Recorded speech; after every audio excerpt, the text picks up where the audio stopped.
30대 최근에 이혼한 여성입니다. 저는 툭 까놓고 시어머니 때문에 이혼했어요. 남편도 아닌 시어머니 때문에 이혼이라니.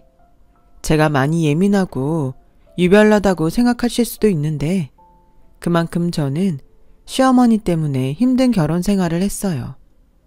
저희 시어머니는 무개념에 인간에 대한 작은 예의도 모르시는 분이셨는데 거기에 속물근성까지 있는 그야말로 나쁜 쪽으로는 퍼펙트한 사람이었어요.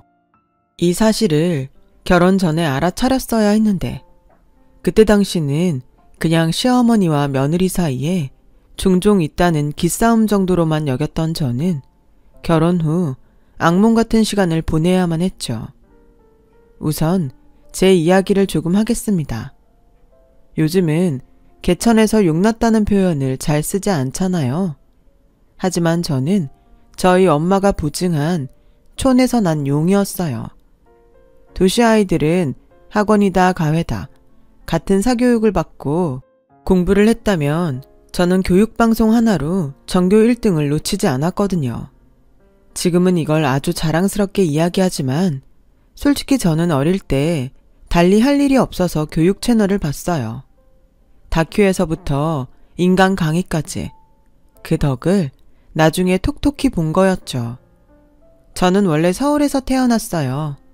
하지만 엄마와 아빠가 이혼을 하면서 엄마는 자신의 친정인 서산으로 저를 데리고 내려가셨고 제가 초등학교 때 외할머니가 돌아가시면서 엄마는 외할머니가 운영하던 칼국수집을 물려받으셨는데 그게 저희 모녀의 발목을 단단히 잡아 저는 대학에 입학하기 전에는 좁은 서산 바닥을 벗어날 수가 없었어요. 물론 어린 마음에 답답하고 불만도 많았지만 그걸 다 표현하기에는 철이 빨리 들어 엄마가 고생하는 게 뻔히 보였고 그저 공부라도 열심히 해서 서울로 간다면 엄마도 좋은 마음으로 저를 보내줄 거라는 생각에 밥 먹고 자는 시간 빼고 공부만 했어요.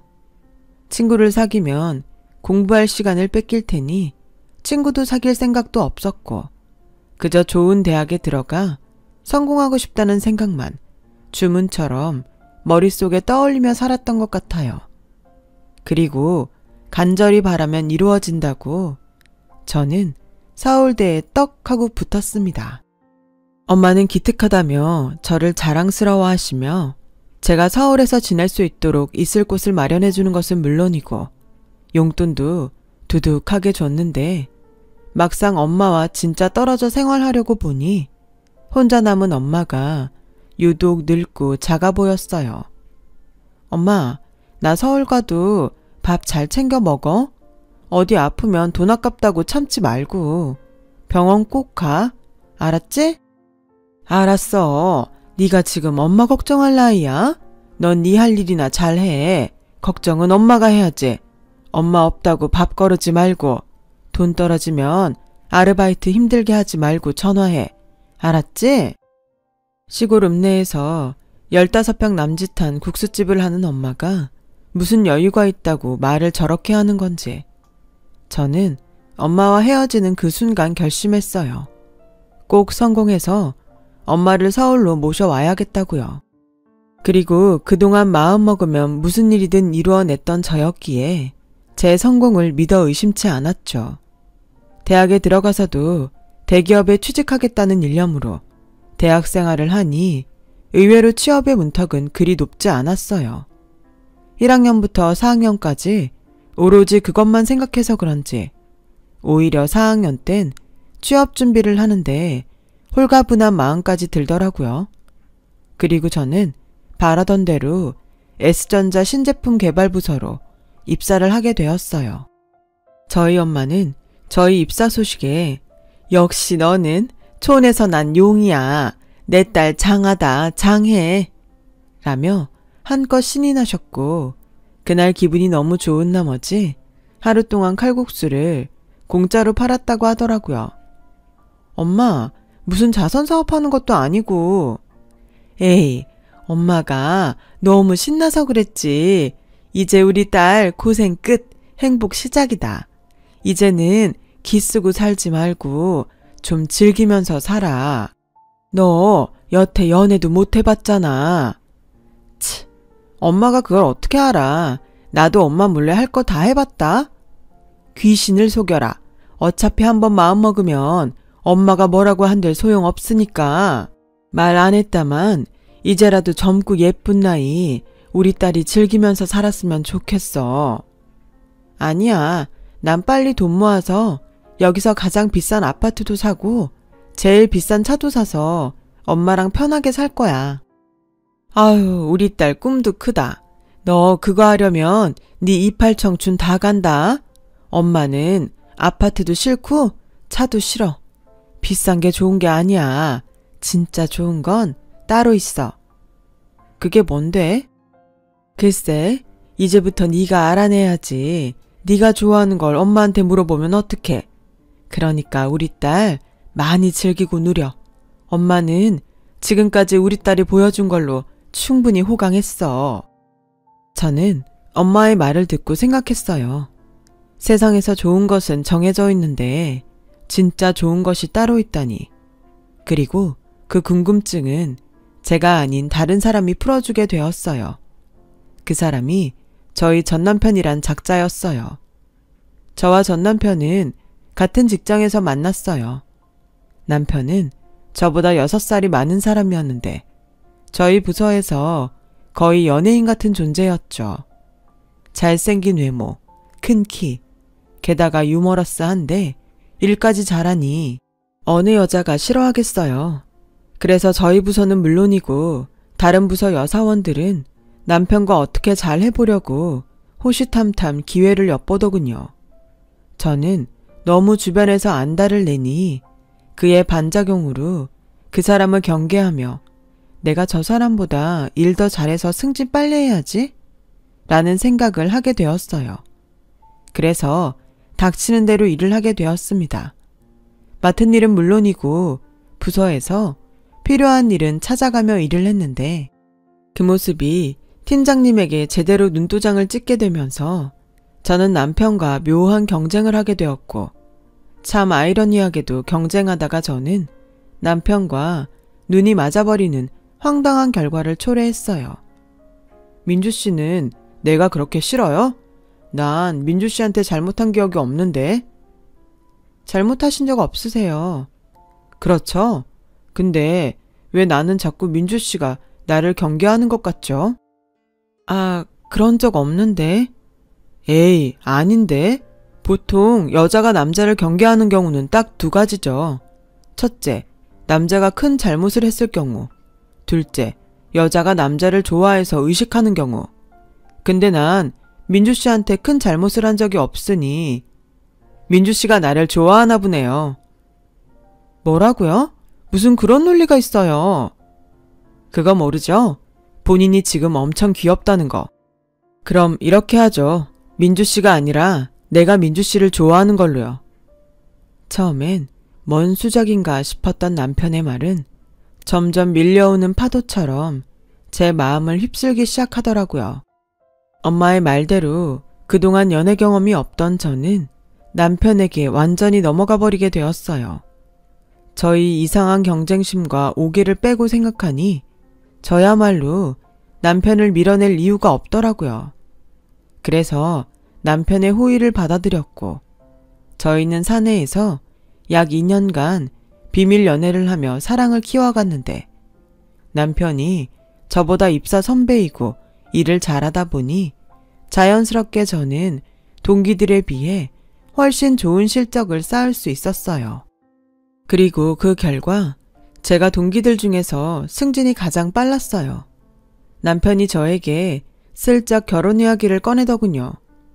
우리 만난 시간이 그리 길지는 않았지만 난 자기랑 결혼하고 싶어. 우리는 결혼해도 진짜 잘 살 거야. 서로 비슷한 구석이 많으니까. 나도 그렇게 생각해. 근데 결혼은 신중해야지. 우리 조금 더 만나보고 결정하자. 난 아직 일도 더 하고 싶고 우리 엄마한테도 더 잘하고 싶거든. 결혼해서 나랑 같이 하면 되지. 다른 직장도 아니고 결혼했다고 왜 회사를 관둬? 아깝게. 결혼만 할 뿐 달라지는 건 하나도 없어. 오히려 더 좋지? 나 사실 집에도 자기 만난다고 이미 얘기도 했어. 우리 엄마 자기 엄청 보고 싶어 해. 뭐? 벌써 얘기했어? 난 아직인데. 자기는 나랑 결혼할 생각이 없구나. 알겠어. 내가 너무 혼자 김칫국 마셨네. 부담 줘서 미안하다. 아니야. 결혼할 생각이 없는 게 아니라 아직은 아니라고 생각했지. 나도 자기 아니면 결혼할 사람 없다고 생각해. 다만 생각보다 자기가 결혼 얘기를 빨리 해서 놀란 거야. 물론 자기 나이로 생각하면 그럴 수 있어. 근데 나는 다르잖아. 나 30 넘었어. 그러니 당연히 사랑하는 여자랑 결혼 생각을 해야지. 나도 자기 아니면 결혼하고 싶은 사람 없어. 우리 결혼하자. 내가 결혼하면 더 잘할게. 자기 어머니한테도 엄청 잘할게. 적극적으로 프로포즈를 해오는 남자에게 흔들렸어요. 그리고 시기상의 문제였을 뿐 결혼을 한다면 저 역시 남편과 하고 싶다고 생각했기에 프로포즈를 받아들였고 곧 남편의 집에 인사를 가게 되었는데요. 거기서부터 저는 고부 갈등 초입기에 들어갔어요. 시어머니의 포스는 정말이지 장난이 아니었어요. 풍채도 있고 목소리도 크시고 말투며 행동 하나하나가 한눈에 여장부라는 느낌이 팍 들었죠. 그래도 뭐 성격이 시원시원하고 뒤끝있게 하시지 않으면 저랑 아주 잘 맞겠다고 내심 기대도 있었는데요. 몇 마디 대화를 나누다 보니 시어머니와 절대 거리를 좁히지 못할 거라는 예감이 들었어요.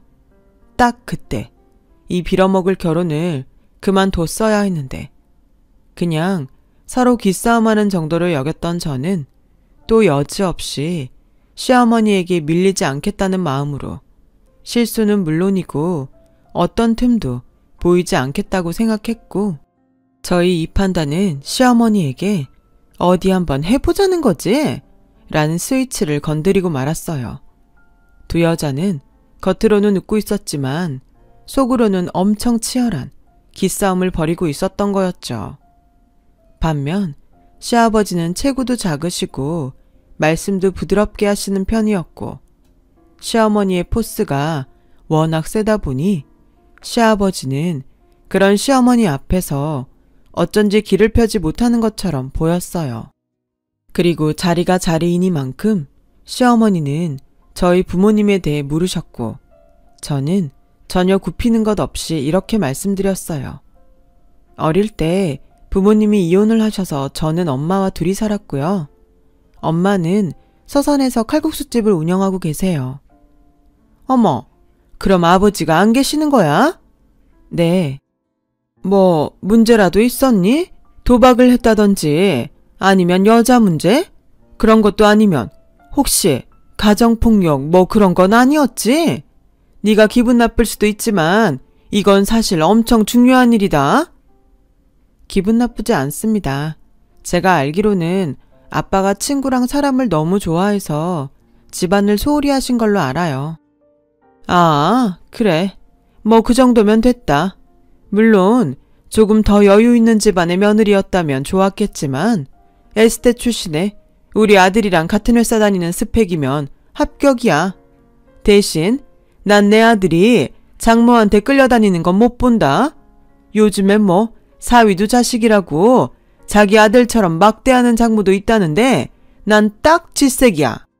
너도 나한테 딸이 아니듯 우리 아들도 니네 집 아들이 아니라는 거 그것만 분명히 하자. 알겠니? 엄마, 무슨 초면에 말을 그렇게까지 하세요? 어허, 아들, 원래 처음부터 거짓 없이 솔직해야 하는 거야. 싫은 건 싫다, 좋은 건 좋다. 내 말이 틀려요? 아니요, 맞습니다. 저희 엄마 성격이 누굴 막대하시는 분이 아니세요. 그건 걱정하지 않으셔도 됩니다. 대신 저도 며느리라고 막대하시는 건 싫어요. 어머님 말씀대로 싫은 건 처음부터 말해야 할 것 같아서요. 어머머, 요즘 젊은 사람들은 정말 대범하네. 그래요, 기억할게요. 아, 이제 말라도 되지? 어차피 가족들 사이인데. 저는 그렇게 신경전을 벌이며 시부모님과 첫 대면을 했어요. 생각해보니 그날 저는 시아버지의 목소리도 제대로 들어보지 못한 것 같네요. 그 정도로 시댁의 분위기는 시어머니 위주로 흘렀고, 결혼 준비 역시 시어머니는 자신이 주도권을 잡은 듯 자신의 뜻을 서슴없이 이야기하는데, 순간 이게 제 결혼식인지 시어머니 결혼식인지 헷갈릴 지경이었어요. 식장은 두 번째 가본 곳이 좋은 것 같다. 거기로 잡고 웨딩드레스는 너무 요란하지 않은 걸로 입어. 너무 화려하면 오히려 촌스럽다. 그리고 네 엄마랑 내 한복은 같은 곳에서 맞추자. 괜히 따로따로 준비하면 요상하게 튀더라. 아무래도 시골은 어쩔 수 없이 티가 나니까 네 어머니한테 한번 올라오시라고 전해라. 그리고 혼수는 내가 먼저 리스트를 만들어 봤는데 예산 좀 맞춰봐. 신혼집도 저도 보태서 구하는데 혼수며 결혼 준비까지 당신이 하나하나 개입하는 게 기분이 좋지는 않았어요. 그래서 한 번은 참다 이야기를 슬쩍 꺼냈는데요. 그때 시어머니의 표정을 저는 지금도 잊을 수 없어요. 어머님, 신경 써주시는 건 너무 감사한데 결혼식 준비랑 혼수 준비는 저희가 알아서 할게요. 저희 결혼식이잖아요. 어머, 너 지금 나한테 간섭하지 말라는 거니? 네. 어머머머? 너는 아직 시집도 오기 전에 시어머니한테 대드는 거야? 어머님이 처음부터 좋고 싫은 건 이야기하는 거라고 하셨잖아요. 참고는 하는데 결정은 저랑 기영씨가 해야 하는 게 맞는 것 같아서요. 어머님이 비용을 다 내시는 게 아니잖아요. 얘가 지금 뭐라는 거야? 너 솔직한 거랑 되바라진 거는 다르다. 어른한테 할 말 못할 말 구별도 못하니? 어머, 뒷목 땡기네. 여보, 나 물 좀 갖다 줘요. 기분 상하셨다면 죄송해요. 하지만 저희가 준비해야 할 건 저희가 알아서 하겠습니다. 예산 문제도 있고 취향 문제도 있으니까요. 이해해 주세요. 저는 그렇게 말하고 그 자리를 벗어났어요. 시어머니는 화가 나셔서 귀까지 빨갛게 달아오르셨고 연신 여보! 여보!를 외치시는데 뒤통수가 따갑더라고요. 하지만 저는 그때의 제 행동을 후회하지 않아요. 만약 참았다 해도 언제고 터질 것이 분명하니까요. 그렇게 삐딱하게 시작된 저희의 결혼은 초반부터 쉽지 않았죠. 시어머니는 특히나 뒤끝이 정말 길었는데요. 제가 결혼하고 6개월이 넘어갔는데도 저에게는 물론이고 집에 오는 친척들에게 제가 자기한테 초반부터 도전을 했다며 대놓고 저의 험담을 하셨어요.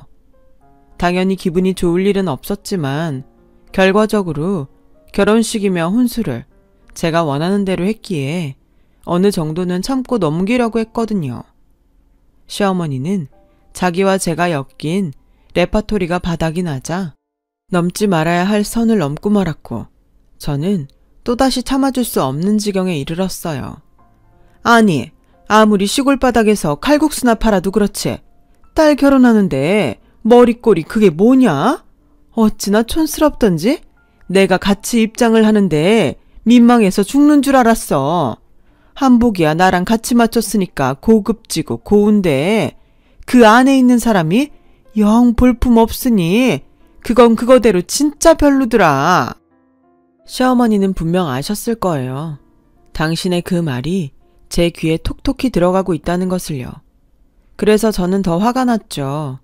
설사 그런 마음이 있었다 하더라도 제가 들을 수 있는 자리에서 그렇게 말한다는 건 저와 저희 엄마를 무시한다는 걸로 밖에는 받아들일 수 없기에 저 역시 그것에 맞는 행동을 하지 않을 수 없었죠. 저는 거실에서 조금 떨어진 주방에서 과일을 깎고 있었어요. 그래서 제 손엔 과도가 들려 있었고 저는 깎던 사과를 조용히 내려놓고 그 한가운데 과도를 일직선으로 푹 찔러놓은 채 보란듯이 가방을 가지고 시댁을 나왔는데 남편은 물론이고 그곳에 있던 친척들은 저희 그런 행동에 모두 얼음이 되고 말았어요. 그리고 현관문을 쾅 닫고 저는 신혼집으로 와버렸죠. 한두 시간 후 남편이 집에 와서 저를 달래는 건지 화를 돋우는 건지 모를 말을 하기 시작했어요. 자기, 화났어? 그래도 그렇지. 다른 친척들도 다 있는데 자기가 그러면 어떡하냐? 뭐라고? 자기 어머니야말로 그렇게 말씀하시면 돼? 입장을 바꿔 생각해봐.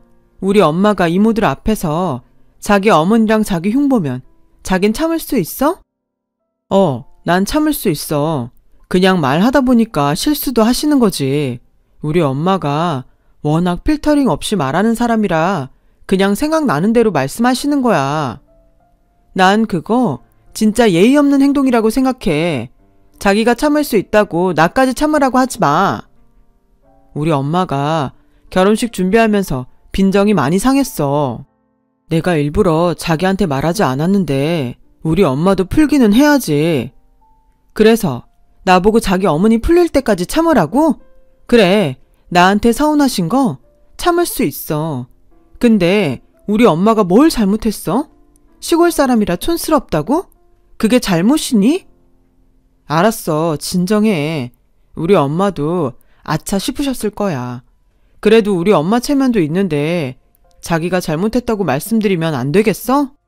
우리 엄마 지금 완전히 들어 누우셨어. 잘못은 지금 누가 했는데 나한테 지금 그게 할 소리야? 자기 이러려고 나한테 결혼하자고 했니? 중간에서 나도 좀 살자. 우리 엄마 폼생폼사인 거 자기 알았잖아. 그냥 눈 딱 감고 비유 좀 맞춰주면 될걸. 자기는 너무 빳빳해. 그러니까 엄마가 자기 기껏 끄려고 계속 그러시는 거야. 됐어, 그만해. 계속하면 나 이 결혼 후회할 것 같거든. 내가 뭐 많은 걸 바래? 그냥 예의 있게 살자는 거야. 그게 나빠? 남편은 어지간해서 제가 풀릴 것 같지 않자 입을 닫았어요. 그리고 한숨만 푹푹 쉬는데 그 모습을 보니 짜증이 나더라고요. 솔직히 시어머니는 당신 입으로 아니라고 했지만 은근 잘난 아들을 등에 업고 저에게 잘난 척을 하셨어요. 당신 아들 정도면 부잣집에서 탐내하는 사위라고. 그런 집에 장가를 갔으면 집이고 차고 몽땅 해주겠다고 할 텐데 없는 집 딸과 결혼하는 바람에 전셋집에서 살게 됐다며 그렇게 저를 돌려까셨거든요. 물론 그 말을 들을 때도 저는 가만히 있지는 않았어요. 어머님, 그렇게 따지면 저도 부잣집에서 탐내는 며느리예요. 제가 기영씨보다 더 좋은 대학 나온 건 아시죠? 시어머니는 번번이 자기한테 따져대는 제가 당연히 별로였을 거예요. 하지만 그 소리를 듣고 그냥 참는 건 제가 용납이 되지 않았고 서울과 지방이라는 차이 빼고는 두 집안이 비슷비슷한데 자꾸만 우위를 따지려는 시어머니를 볼 때면 저도 그냥은 넘어가지 못하겠더라고요. 이쯤이면 저도 시어머니도 서로 잘 지낼 수 있다는 기대는 없었어요. 저는 맹세코 아니었지만 시어머니는 제 길을 꺾어놓겠다는 생각이 점점 강해지셨고 제 눈엔 뻔히 보이는데 시어머니는 아닌 척하며 일부러 저를 골탕 먹이려 하시더라고요. 한 번은 뻔히 있는 세탁기를 두고 저에게 겨울이불을 발로 밟아 빨아서 옥상에 널라고 하시는데 그날이 영하 5도였거든요. 그 이불을 밖에 널어봤자 말을 턱이 없는데 시어머니는 저에게 무조건 하라고 하셨고 저는 시키는 대로 솜이불을 발로 밟아 빨았는데 그 무게가 장난이 아니어서 옥상에 걸자마자 빨랫줄이 툭 하고 끊겨져 버렸어요. 아니, 너는 이불도 제대로 못 널어서 어쩌자는 거야? 이 아까운 이불을 어떡해? 그러게 제가 이건 세탁소에 맡기는 게 더 낫다고 했는데. 시끄러. 난 평생 이불 빨래하면서 살았다. 세탁소 같은 소리 하네. 너 이거 다시 빨아. 내가 건조대 꺼내놓을 테니 이번엔 건조대 위에 올려라. 네, 근데 이 날씨에 설마 이게 마를 거라고 생각하시는 건 아니죠? 땡땡 얼 텐데. 넌 어째 한 번을 고분고분하게 넘기는 일이 없니? 꼭 그렇게 토를 달아야 속이 시원해? 니네 엄마는 널 그러라고 가르치셨니? 어머니, 됐어. 또 지 엄마 얘기했다고 눈에 핏대 세우겠지. 됐고, 이거 다시 빨아서 건조대에 널어놔. 그리고 도가니 사서 끓일 거니까 너 불 앞에서 보초 좀 서라. 어머니, 저 내일 아침 일찍 회의 있어요.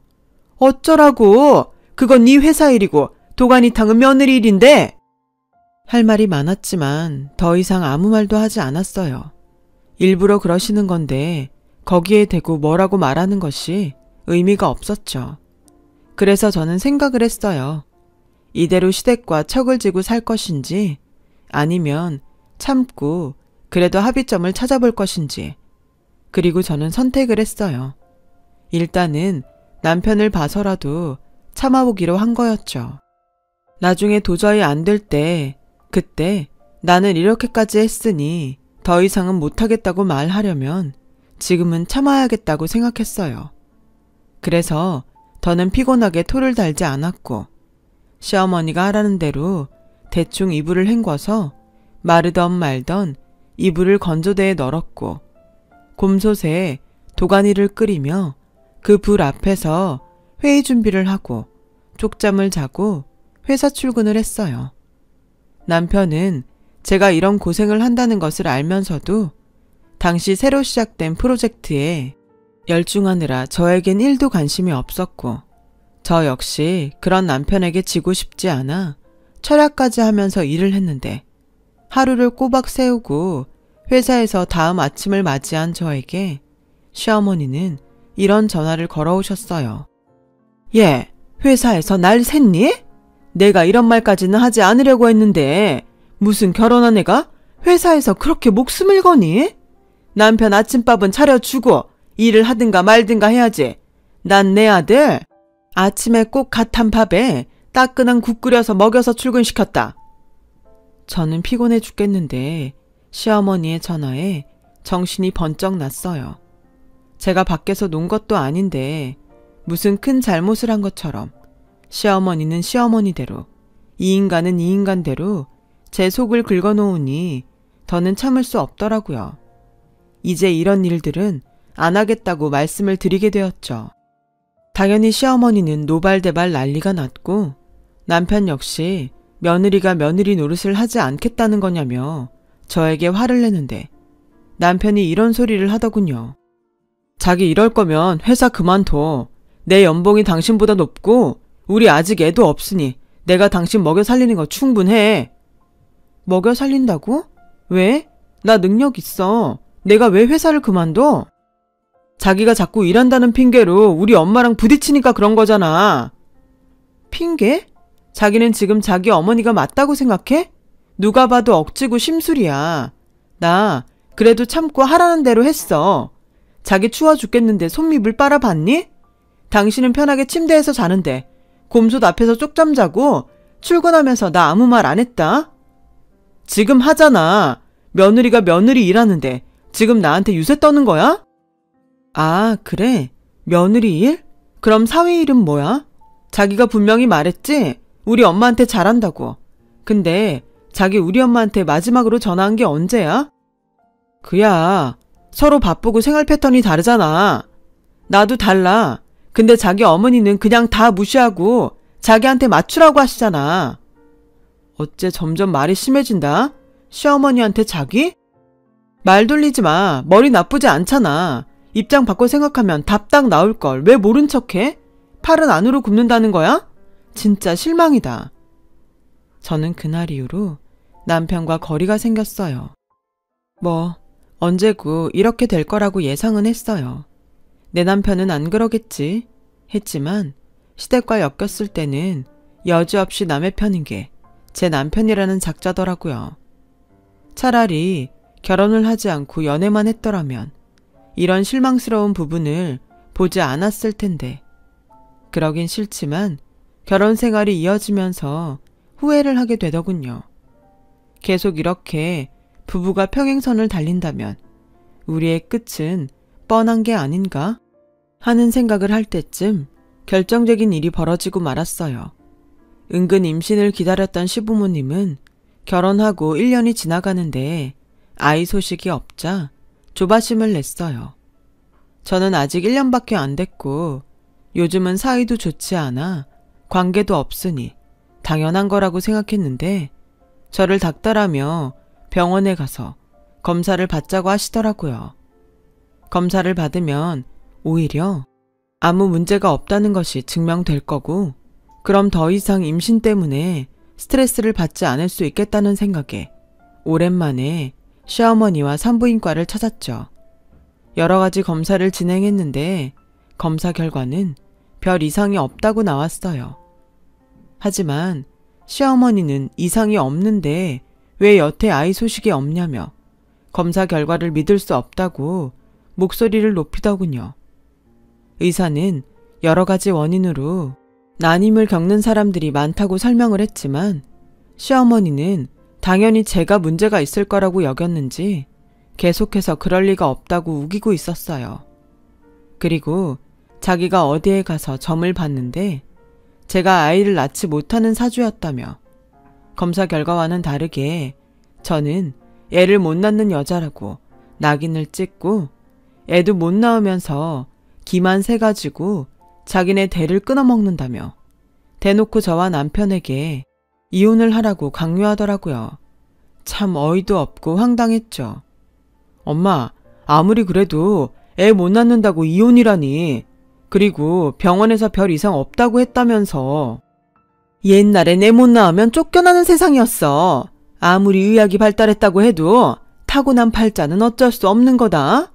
왜 아무 문제도 없는데 여태 임신을 못하냐고. 네가 그렇게 드세게 구니까 애도 못 갖는 거야. 애도 못 낳는 게 여자니? 어머니, 정말 말씀 그렇게 하실 거예요? 그리고 제가 문제가 없는데 아이 소식이 없다면 이 사람한테도 문제가 있을 수 있잖아요. 왜 이 사람한테는 검사해보라고 안 하세요? 뭐? 너 지금 멀쩡한 내 아들 고자로 모는 거냐?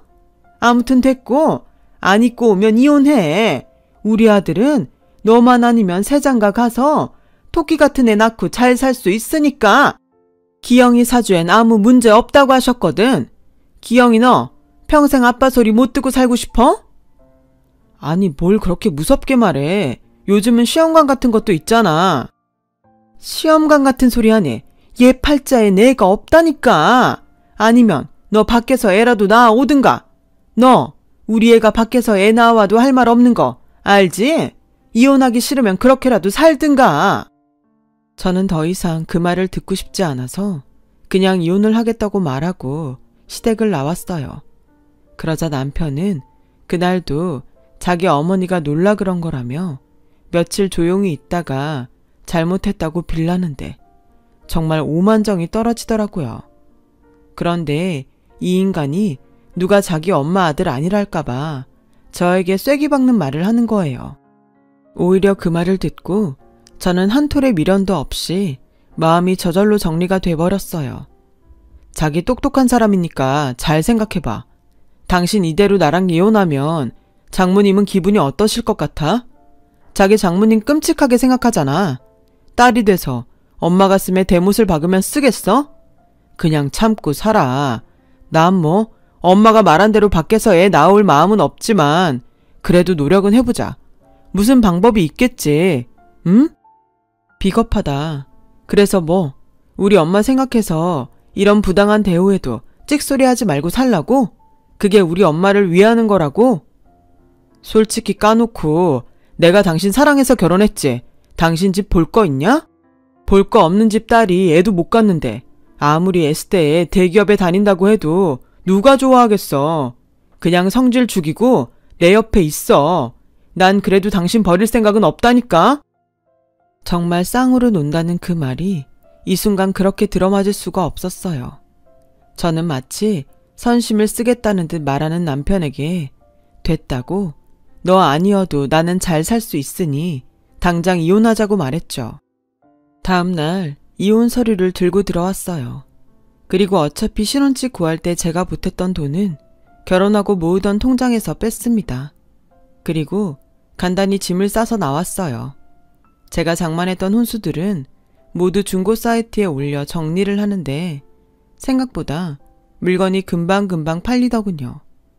저는 일부러 중고 거래를 한 날짜에 모두 맞췄고 제가 워낙 저렴한 가격에 내놔서 사람들은 제 시간에 모두 맞춰져서 신혼집은 그야말로 하루 만에 텅텅 비게 되었어요. 당신 미쳤니? 우리 아직 이혼 안 했어. 내가 아직 도장 안 찍었다고. 누구 맘대로 짐을 빼. 다시 안 갖다 놔? 다시 갖다 놓으라고? 내가 왜? 내 돈으로 산 물건들인데. 그리고 도장 안 찍은 건 당신이지. 난 이미 도장도 찍었고 당신이랑 살 마음도 없어. 당신이 바라는 대로 좋은 집에 새 장가 가. 그 여자는 과연 개념 없는 당신 어머니 감당할 수 있을까? 아무튼 이혼 서류에 도장이나 빨리 찍어. 아님 나 소송한다. 저는 짐이 빠져 놀란 남편의 전화에 한바탕 하고 전화를 끊었어요. 그리고 쓸 수 있는 월차를 모두 긁어 휴가를 내고 서산 친정에 내려갔는데 가게에서 일하는 엄마의 모습을 보는 순간 참았던 눈물이 왈칵 쏟아졌어요. 성공해서 엄마를 모셔오겠다고 큰 소리 쳐놓고 이 모양 이 꼴이 된 제가 그렇게 한심할 수가 없었죠. 하지만 엄마는 제 등을 쓸어주며 무조건 괜찮다고 해주시더라고요. 제가 이혼을 하게 됐다는 말을 하자 엄마는 잠시 생각을 하더니 이렇게 말씀하셨어요. 그동안 말도 못하고 얼마나 힘들었어. 힘들면 힘들다고 엄마한테 말을 하지. 그럼 엄마가 당장이라도 올라가서 그 집구석 엎어버렸을 텐데. 엄마가 무슨? 평생 화도 제대로 못 내고 살았으면서. 너? 엄마가 너보다 이혼 선배다? 어떤 여자가 이혼하면서 화도 안 내고 이혼을 하니? 그리고 네가 내 딸인데 네 성질만 봐도 알지. 엄마가 안 해서 그렇지 내가 너보다 더하면 더했지 덜하지 않다. 당장 그 자식한테 이혼 서류에 도장 안 찍으면 소송한다고 해. 이럴수록 속전속결로 끝내야 하는 거야. 저는 의외의 엄마의 말에 눈물도 쏙 들어갔어요. 엄마에게 미안하고 볼 면목이 없다고 생각했는데 오히려 엄마의 말을 들으니 위안은 물론이고 다시 잘 살 수 있다는 용기가 생겨나는 것 같았어요. 그래서 저는 엄마가 시키는 대로 남편에게 으름장을 놨고 다음날 시어머니가 엄마가 일하는 가게로 왔더군요. 마침 가게에서 엄마를 돕던 저는 반갑지 않은 손님에 눈살을 찌푸렸죠. 그러는 사이 시어머니는 엄마의 가게를 기분 나쁜 얼굴로 훑어보고 이렇게 말씀하셨어요. 이런 구질구질한 곳에서 어떻게 장사를 하지? 아무리 시골 바닥이라고 하지만 정말 별로네. 저는 여기까지 쫓아와서 왜 저러는지 화가 나더라고요. 당장 가게에서 내쫓으려 했어요. 그런데 저희 엄마가 저보다 먼저 시어머니 앞에 나섰어요. 그날 저는 살다 저희 엄마의 그런 면을 처음 보게 되었어요. 여기까지 왜 오셨는지 모르겠지만 용건만 말하고 돌아가세요. 용건이요? 저는 애들 이혼 찬성입니다. 애당초 급이 맞지 않았어요. 모녀가 쌍으로 이혼을 하길 바란다고 해서 제가 확인차 이렇게 내려왔네요. 그래요? 그럼 확인하셨으니 이만 가시면 되겠네요. 그리고 아까 급이라고 하셨나요? 어떤 급을 말씀하시는지 저는 영 모르겠어서. 모를 리가요. 두 집이 이렇게 다른데 우린 그래도 서울의 아파트는 아니지만 집 한 채는 가지고 있어요. 그거 팔면 서울 외곽에서 노후는 편하게 지낼 수 있는데 사도는 이런 코딱지만한 가게에서 노후 대비는 되시겠어요? 설마 노후는 딸한테 기대 사시려고요? 뭐 이젠 제가 알 바도 아니네요. 근데 우리 아들은 인물도 좋고 직업도 좋으니 새장가 가는 건 문제 없는데 따님은 어떡해요? 어디 애 딸린 호라비짜리라도 제가 한번 알아봐 드릴까요? 뭐예요? 내가 듣자 하니까 우리 애가 왜 그렇게 이혼을 하고 싶었나 알 것 같네요. 아니 이런 집구석인 줄도 모르고 허락한 내가 천치였어요. 급이라고 했나요? 네, 다르다면 다르죠. 서울 외곽에서 노후를 보내시게요? 저는 서울에서 우리 딸이랑 노후를 보낼 겁니다. 저 일 안 해도 월세 받으면서 편하게 살 수 있어요. 이 가게는 저희 엄마가 해오신 가게라 워낙 단골이 많으셔서 힘 닿는 데까지 하는 겁니다. 내가 있는 척을 안 해서 그렇지 돈이라면 남부럽지 않게 있어요. 애를 못 낳는 팔자라고요? 그 점쟁이 누구예요? 병원에서 검사 결과에 아무 문제 없다는 걸 무슨 근거로 애를 불임으로 몰아요? 내 참 별 미친 소리를 다 듣네. 그리고 난 내 딸이 임신을 원하지 않으면 그게 뭐가 됐든 애 낳지 말라고 할 겁니다. 난 내 딸 행복이 제일 중요하니까. 근데 그런 피 같은 내 딸을 당신이 어떻게 했지? 지금 당장 나가. 양가가 이렇게 바라는 이혼이니 그쪽 아들한테 꾸물거리지 말고 도장이나 찍으라고 하세요. 어머, 돈이 많다고요? 월세를 받는다니? 사돈, 지금 거짓말을 하는 건 아니죠? 시어머니는 저희 엄마의 말에 믿지 못하겠다는 얼굴을 하셨어요. 그러자 저 구석에서 대화를 들으며 식사를 하던 손님이 나서서 이렇게 말씀하셨어요. 거기 아줌마, 이분 여기 동네에서 제일 부자예요. 여기 건물도 여기 주인분 건데 아줌마 지금 자기 발로 복을 뻥 하고 차셨네. 정말인가요? 예, 너 이게 사실이야? 아니 왜 이런 중요한 말을 여태 안 했어? 있으면 있다고 해야지. 무슨 모녀가 있으면서 없는 척을 해. 그게 이상한가요? 나는 없는데 있는 척하는 댁이 더 이상하네요. 당장 꺼져요. 소금 한 바가지 뿌리고 싶은 거 용케 참고 있으니까. 아니 사돈, 우리 이야기를 좀 다시 처음부터 해보면 어떨까요? 아직 애들이 갈라선 것도 아니고. 민주야, 소금 가져와라. 아주 바가지에 가득 담아와. 사돈, 제가 잘못했습니다. 며느리가 너무 기가 세서 그것 좀 꺾으려고 했어요. 뭘 믿고 저렇게 애가 당당한가 했더니 믿는 구석이 있었네.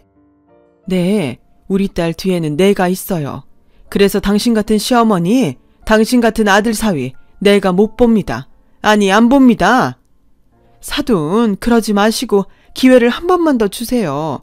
그럼 제가 따님을 제 딸처럼 받들고 살게요. 제가 점쟁이 말에 잠시 미쳤었나 봅니다. 시어머니는 급기야 저희 엄마의 옷자락을 잡으셨어요. 그러자 저희 엄마는 제가 가지고 온 소금 바가지를 시어머니에게 쏟아버리셨고 소금을 뒤집어 쓴 시어머니는 놀라서 그 자리에서 얼음이 되었죠. 금세 이 모습을 보겠다고 사람들이 모여든 탓에 시어머니는 그야말로 개망신을 당하고 도망치듯 가게를 빠져나갔어요. 그리고 자존심에 당장 남편에게 이혼하라고 하실 줄 알았는데 오히려 남편은 자기 엄마의 말을 듣고 저에게 가식적인 사과를 했고 저는 그 길로 변호사를 선임해버렸어요. 어차피 나눌 재산도 없고 그동안 당한 정신적인 피해보상금 조금 얹어서 이혼 소송을 했는데 고맙게도 시어머니가 저희 엄마 가게에 와주셔서 증인이 넘쳐났고 그 덕에 저는 생각보다 빠른 이혼을 할 수 있었어요. 물론 회사에도 소문이 일파만파 퍼졌지만 저는 회사를 그만두고 싶지 않았습니다. 어찌됐든 남편과 남편 집의 잘못으로 이혼을 하게 되었으니 저보다 남편 쪽이 데미지가 컸는지 남편이 먼저 회사를 그만두더군요. 그리고 지금은 꼴에 무슨 사업을 한다고 큰 소리를 치고 다니는 것 같은데 사업을 하든지 말든지 저는 이제 관심이 없어요. 그저 소중한 인연이라고 믿었던 사람의 더러운 끝을 보게 된 것이 유감이라면 유감이었죠. 이제 다시 처음부터 시작한다는 마음으로 열심히 살고 있어요. 그리고 결혼을 하는 바람에 이루지 못했던 일을 실현하게 되었는데 엄마가 그간의 고집을 꺾고 서울로 올라오시기로 하셨어요. 물론 가게 일을 완전히 놓지는 못하셔서 일주일에 3번은 서산에 가겠다고 하시는데 그게 어디예요. 저는 그저 평생 싫다는 서울살이를 결심해준 엄마에게 고마울 따름이죠. 이제는 목표도 중요하지만 엄마와 함께 일상을 나누며 시간을 함께 보내는 것에 의미를 두려고 해요. 불행한 결혼 생활 후유증인지 제 옆을 지켜주는 엄마와 더 많은 시간을 함께하고 싶어졌거든요. 엄마와 딸이라는 사이가 그런 건가 봐요. 어릴 때보다 지금이 더 애틋하고 소중하기만 하네요. 앞으로 주어진 상황 속에서 최선을 다해 일하고 또 최선을 다해 행복해지려고 합니다. 예전에 저희 엄마가 진짜 좋은 건 제가 알아내야 한다고 말씀하셨는데 이제야 조금씩 제가 무엇을 좋아하고 원하는지 알 수 있을 것 같아요. 여러분들은 어떨 때 가장 행복하세요? 답을 꼭 찾아내시길 바라며 저는 저의 이야기를 마치려 합니다. 지금까지 저의 이야기 들어주셔서 너무너무 감사드립니다. 여러분, 사연 댓글에 응원과 현명한 조언 부탁드려요. 좋아요와 구독은 저에게 큰 힘이 됩니다. 오늘도 좋은 일 가득하세요.